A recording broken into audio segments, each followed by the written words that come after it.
បាទសួស្តីបងប្អូនឥឡូវនេះខ្ញុំនឹងបង្ហាញពីរបៀបទទួលការកក់នៅក្នុងតំបន់ទេសចរក្នុងករណីតំបន់ទេសចរយើងមានលក់សេវាកម្មឬក៏លក់ផលិតផលផ្សេងយើងអាចទទួលការកក់ពីអតិថិជនបានហើយនៅពេលដែលអតិថិជនធ្វើការកក់សេវាកម្មឬក៏ផលិតផលយើងនៅក្នុងតំបន់ទេសចររបស់យើងនឹងទទួលបាន notification ការជួយដំណឹងហ្នឹងអញ្ចឹងកន្លែងនេះមានមួយយើងចុចនៅលើហ្នឹងមក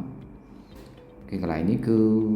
យើងបានទទួលការកក់នៅរមណីយដ្ឋានដងតេរបស់យើងហ្នឹងយើងចុចមើលទៅអូខេគេកក់អីគេគឺគេកក់ទូកកាយៈចំនួន3ហើយកន្លែងនេះគេចំដាក់ចំណាំថាម៉ោង3គេអ្នកកក់ឈ្មោះនេះលេខទូរស័ព្ទថ្ងៃដែលគាត់ធ្វើការកក់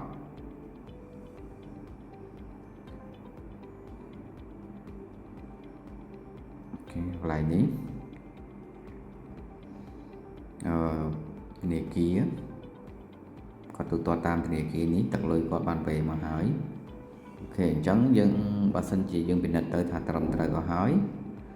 យើងយល់ព្រមបើយើងពិនិត្យមើលទៅថាมันត្រឹមត្រូវទេគឺយើងចុចបដិសេធតែក្នុងករណីនេះគឺត្រឹមត្រូវហើយគឺខ្ញុំយល់ព្រម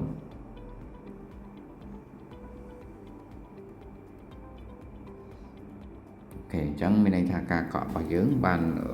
រួចរាល់ហើយខ្ញុំបានទទួលហើយខ្ញុំបានទទួលការកក់ពីអតិថិជនហើយ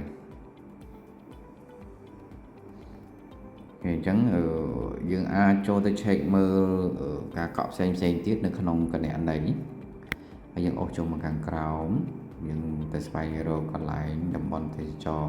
អញ្ចឹងកន្លែងតំបន់ទេសចរនេះមានបញ្ជីទេសចរហើយនឹងបញ្ជីលក់អញ្ចឹងបញ្ជីទេសចរយើងនេះគឺបង្ហាញរាល់តំបន់ទេសចររបស់យើងដែលបានដាក់នៅក្នុងនឹងហើយបញ្ជីលក់គឺយើងមើលទៅលើរាល់ការកក់របស់អតិថិជនយើងអាចចូលមក check នៅក្នុងនឹងបានអូខេអញ្ចឹងនេះគឺជារបៀបទទួលការកក់តំបន់កក់នៅក្នុងតំបន់ទេសចរ